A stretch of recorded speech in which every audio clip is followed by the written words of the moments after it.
Hello hello hello. Welcome to day 3 ऑफ NID 2025 series. मेरा नाम है अजिंक्य हर्षे और मैं रहूँगा आपका मेंटोर फॉर NID 2025। जो हम ये सीरीज कर रहे हैं उसका जो पहला पार्ट है, जो 21 डे सीरीज है, उसमें 1 दिसंबर से लेके 21 दिसंबर तक हम रोज एक ड्राइंग सेट डिस्कस करेंगे। आपको वो अटेम्प्ट करना है, मुझे भेजना है और उसको हम बाद में रिव्यू करेंगे। 2 सेट ऑलरेडी हो चुके हैं, आज का तीसरा सेट है, उसमें भी 4 क्वेश्चंस हैं। काफ़ी इंटरेस्टिंग क्वेश्चंस हैं, लेकिन वो क्या है, कैसे है, उनको किस तरह से सॉल्व करना है, क्या अप्रोच रहेगा, सारी चीज़ों के बारे में बात करते हैं इस इंट्रो के बाद।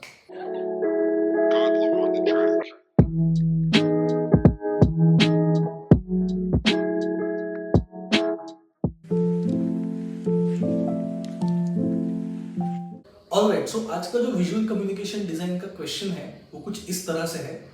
In the given circles of radius 4 centimeters, create abstract compositions using various elements of design such as lines, shapes, textures, etc. to visually depict the following themes. Color the composition using appropriate and suitable color palette and explain your design in short note. और जो themes दिए गए हैं वो है extravagant, determination, submerged और tension. Alright, so आज का जो क्वेश्चन है वो elements and principles of design पे ही बेस्ड है। पहला जो मेजर चेंज है आज के क्वेश्चन में कि आपको वो जो थीम डिपिक्ट करनी है वो एक सर्कुलर स्पेस में डिपिक्ट करनी है और इससे कंपोजिशन पे बहुत फर्क पड़ जाता है। मैं कुछ एग्जांपल्स के साथ आपको समझाता हूँ। आपने विंसेंट वैन गॉग का स्टारी नाइट की पेंटिंग देखा ही होगा। अगर आपने नोटिस किया है तो वो एक लैंडस्केप मोड में पेंटिंग सेट है और उसका जो कंपोजिशन है, अगर आप उसमें रूल ऑफ थर्ड्स देखते हो या फिर आई मूवमेंट ट्रैकिंग देखते हो तो वो रेक्टेंगुलर स्पेस में ही डिजाइन किया हुआ पेंटिंग है। उसको उसी तरीके से देखना चाहिए। अगर आप उस पेंटिंग को स्क्वायर स्पेस में क्रॉप करते हो या फिर उसको पुश करते हो, उसको स्केल करते हो कि वो स्क्वायर स्पेस में बैठेगा, तो उसका जो इम्पैक्ट है कंपोजिशन का या फिर जो ओवरऑल सब्जेक्ट है वो उसमें नहीं बैठ पाता है। Another example if I want to give you, तो आपने काजिमिर मैलेविच करके एक आर्टिस्ट है, बहुत इंपॉर्टेंट आर्ट मूवमेंट रही है टाइमलाइन में, सुपरमैटिज्म करके। उसमें एक अल्टीमेट पेंटिंग जो माना जाता है उसको कहते हैं द ब्लैक स्क्वायर ना। ये जो पेंटिंग है इसका जो फ्रेमिंग है वो भी स्क्वायर ही है, लेकिन अगर आप इसको एक रेक्टेंगुलर पोर्ट्रेट या लैंडस्केप में डालोगे तो उसका उतना इम्पैक्ट नहीं आता है। Basically what I am trying to say कि कोई भी कंपोजिशन उसके स्पेस के साथ बहुत टाइटली इंटररिलेटेड होता है और जैसा आपका स्पेस चेंज होता है उसी के हिसाब से आपको अपना कंपोजिशन भी चेंज करना होता है। तो पहले के जो सेट थे उसमें हमने स्क्वायर्स पे काम किया था, लेकिन आज का जो सेट है जब आप विजुअल डिजाइन करोगे तो आप इसी हिसाब से डिजाइन करोगे कि आपका जो कंपोजिशन है वो सर्कुलर स्पेस में बैठे। तो आपको किस तरह से चेंजेस करने होंगे, क्या चेंजेस करने होंगे, इसके बारे में आप सोचिए। Elements and principles of design का यूज करके आप जो थीम्स दिए गए हैं वो बताइए और आखिरी में जो दूसरा मेजर चेंज है कलर हमें करना है उसके बारे में भी हम बात करते हैं। ऑलराइट, सो दूसरा जो चेंज है इस क्वेश्चन में वो है कि हमें कलर यूज करने को बोला है। Now colour is one of the most important element of design, क्योंकि let me try to explain in simpler terms. जब भी आप कोई विजुअल देखते हो तो सबसे पहली जो चीज आपका ब्रेन प्रोसेस करता है वो कलर होता है। किसी भी कंपोजिशन की तरफ या पेंटिंग की तरफ या फोटोग्राफ की तरफ जब आप देखते हो तो जो ओवरऑल मूड होता है पेंटिंग का वो कलर्स की वजह से ही सेट होता है। तो इसी वजह से कलर आपके जो ओवरऑल पेंटिंग है उसका थीम या फिर उसका जो इमोशन या फिर जो मूड है वो सेट करता है। और तीसरा जो मेन चेंज है आज के सेट में वो है थीम्स। आपको जो थीम्स आज दिए गए हैं वो काफी कॉम्प्लेक्स हैं। एक्स्ट्रावैगेंट है, डिटर्मिनेशन है, सबमर्ज है, टेंशन है। तो ये जो थीम्स है ये थोड़ी कॉम्प्लेक्स हो जाती हैं और मैंने जानबूझ के थोड़ी कॉम्प्लेक्स चीजें आपको दी है। सी, ये जो क्वेश्चन है ये है विजुअल कम्युनिकेशन डिजाइन का क्वेश्चन। और विजुअल कम्युनिकेशन की अगर आप बात करते हो, basically what you have to do, you have to take a message from someone, maybe your client, and then you have to communicate it to someone. लेकिन इस बीच में आपका जो काम होता है वो होता है कि आपको जो आपके क्लाइंट ने या जो क्वेश्चन है उसमें जो सब्जेक्ट आया है, जो टॉपिक आया है, उसको आपको डिकोड करना होता है, सिंप्लीफाई करना होता है और आगे वाले तक इस तरह से विजुअल फॉर्मेट में पहुंचाना होता है कि आगे वाला उसको इजीली समझ पाए। ये जो थीम्स हैं ये इसीलिए डिफिकल्ट या कॉम्प्लेक्स हैं क्योंकि it works on your conceptual understanding of things और लैंग्वेज। जितना आप कॉम्प्लेक्स चीज़ों को समझ पाओ, जितना आप में कंसेप्चुअल क्लैरिटी होगा, तभी आप उसको प्रॉपरली आगे वाले को समझा पाओगे। इस चैलेंज को टैकल करने के लिए मेरा एक सजेशन रहेगा कि go back in your experiences और आप देखो कि आपके एक्सपीरियंसेस में या आपके लाइफ एक्सपीरियंस में when was the last time you felt determination, when was the last time you felt submerged या फिर टेंशन, जो भी आपको थीम्स गई हैं आप उन एक्सपीरियंसेस को रिलीव करो, उसके बारे में लिखो, एक 5 लाइन का राइटअप लिखो कि when was the time you felt most determined, और जो आपका एक्सपीरियंस रहा है उसको आपको विजुअली ट्रांसलेट करना है और बाद में आपको उसको विजुअल एब्स्ट्रैक्ट में रिप्रेजेंट करना है। और साथ ही साथ उन्होंने बोला कि अप्रोप्रिएट और सुटेबल कलर स्कीम। तो आपने कलर थ्योरी प्रीटी मच पढ़ा ही होगा कहीं ना कहीं पे, अगर आपने नहीं पढ़ा है तो मेरा ये वीडियो है कलर थ्योरी का, काफी बेसिक सा वीडियो है और नाटा के कंटेक्स्ट में वो वीडियो है, लेकिन आप देख लो आपको जनरल अंडरस्टैंडिंग कलर थ्योरी का आ जाएगा।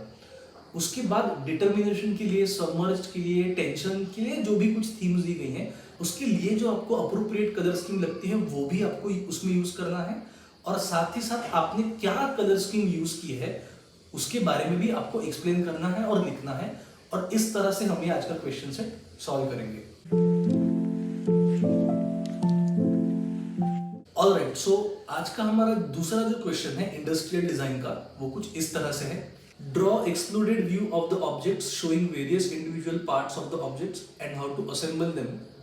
Right short notes about shapes, material and use of each part. और दो प्रोडक्ट्स जो आपको दिए हैं वो है वुडन स्टूल और बॉल पेन।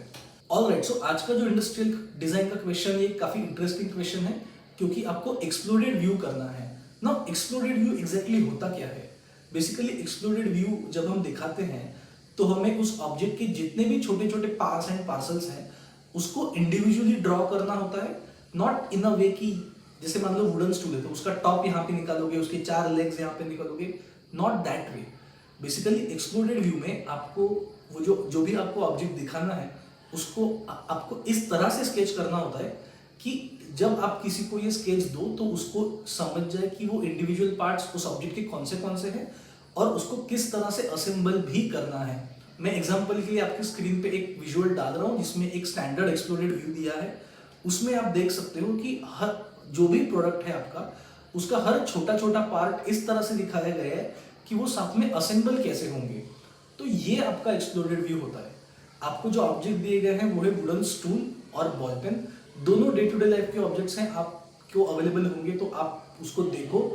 मेरा सजेशन ये रहेगा कि स्टूल को तो आप ये नहीं कर सकते, एक्सप्लोर नहीं कर सकते, लेकिन बॉल पेन को आप खोल के देखो कि उसमें कौन से पार्ट्स हैं, उस हर पार्ट का क्या यूज है और वो किस तरह से फंक्शन करता है, उसका क्या मटेरियल है, और उसको आप इस तरह से स्केच में डालोगे कि जब कोई आपका स्केच देखेगा और उसके पास ये इंडिविजुअल पार्ट्स होंगे तो वो इसको असेंबल भी कर पाएगा।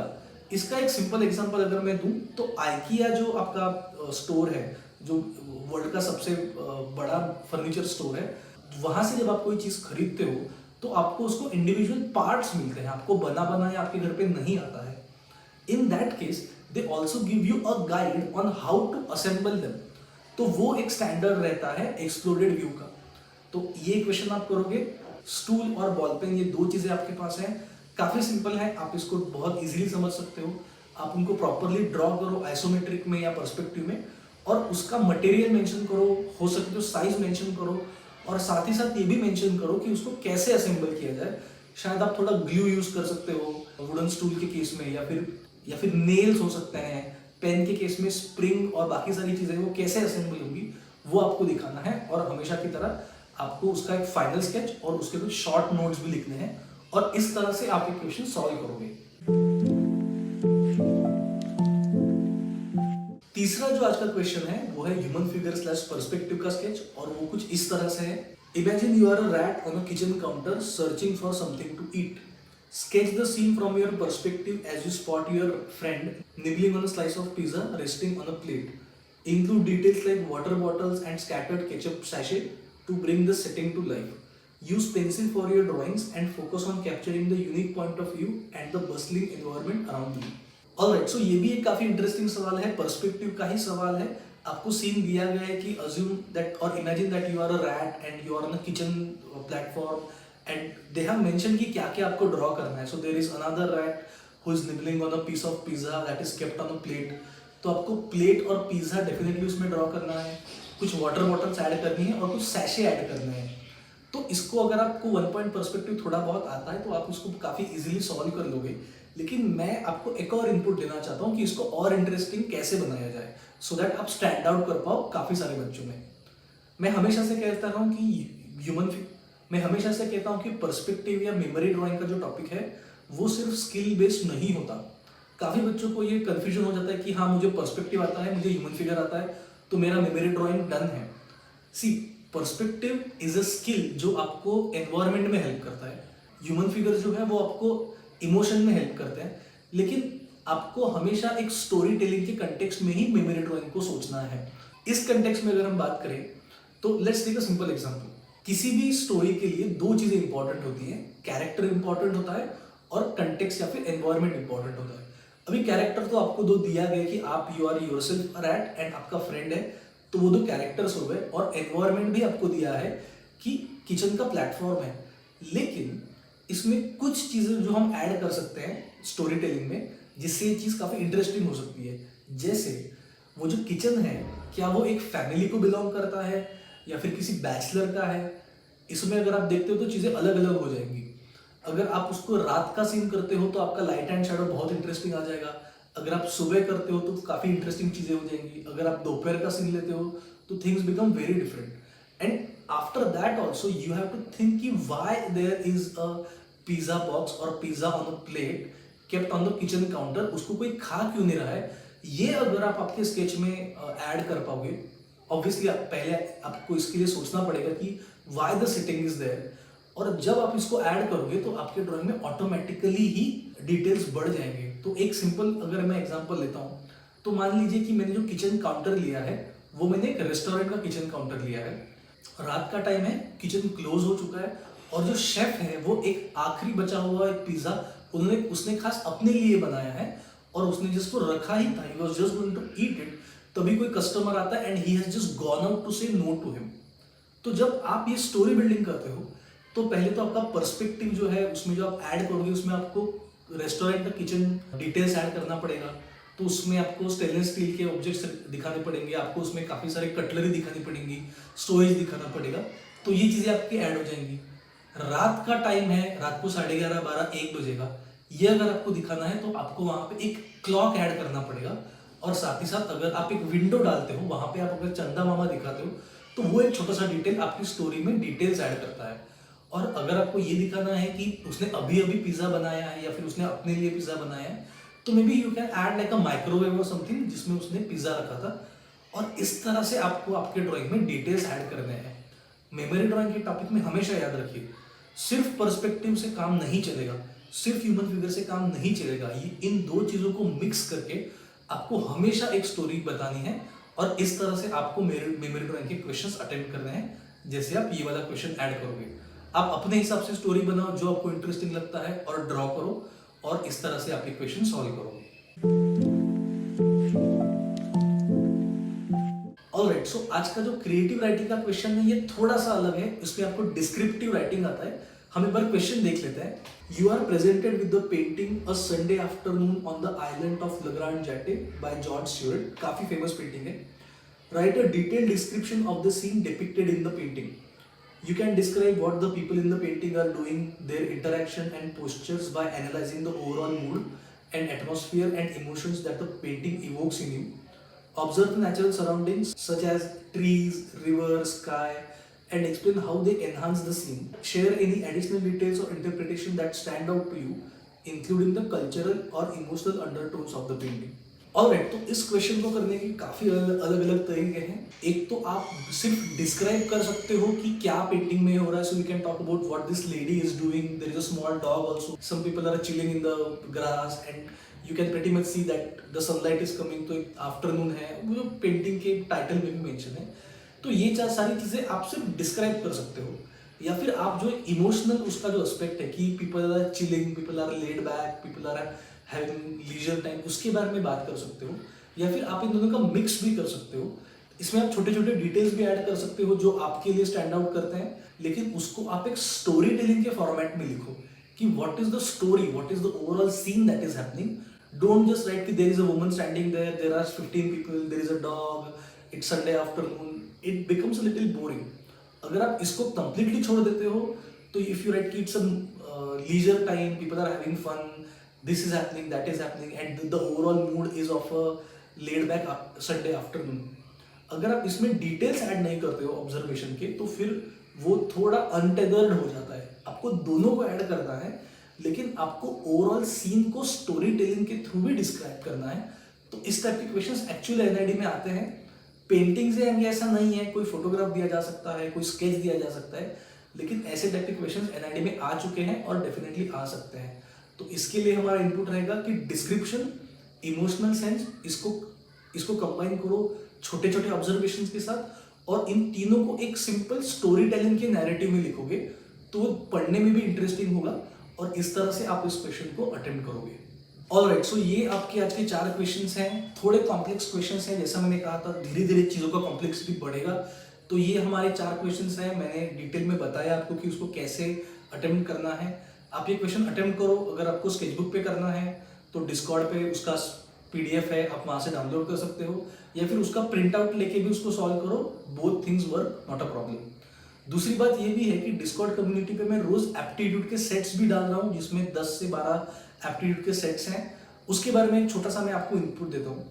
सी, there are 10 questions in every set. अगर आपको 10 में से 10 नहीं भी आते हैं, बट टेक इट कि इस टाइप पे क्वेश्चन आ सकता है या फिर इस डोमेन पे क्वेश्चन आ सकता है, आप उसको देखोगे। जैसे मान लो आज के सेट में क्वेश्चन है भोपाल गैस ट्रेजेडी का, तो आप भोपाल गैस ट्रेजेडी का अगर आपको आंसर नहीं पता, you will definitely search about it. और ऐसे क्या क्या नेचुरल डिजास्टर्स हुए थे, जैसे चेरनोबिल में हुआ था, सुनामी हुआ था, साइक्लोन्स आते रहते हैं, तो इसके बारे में जब आप रिसर्च करोगे तो आप लिख लिया करो कि आपकी रिसर्च में आपने क्या पाया था। तो ये जो क्वेश्चंस हैं, दीज आर एंकर पॉइंट्स कि आपको किस डायरेक्शन में और किस डोमेन में स्टडी करना है। तो इस तरह से आपका एप्टीट्यूड का पार्ट है, वो भी आपके डिस्कॉर्ड सर्वर पे है, वो भी आप देख लो। ड्राइंग जैसे ही आप अटेम्प्ट करते हो उसको डेफिनेटली डिस्कॉर्ड सर्वर पे डालो, बाकी लोगों का काम देखो, बाकी लोगों के काम पे रिव्यू करो, कंस्ट्रक्टिव क्रिटिसिज्म दो और एक दूसरे से हम सीखते हैं। ऐसा हमें क्रिएटिव कम्युनिटी बिल्ड करने का भी ट्राई कर रहे हैं डिस्कॉर्ड पे।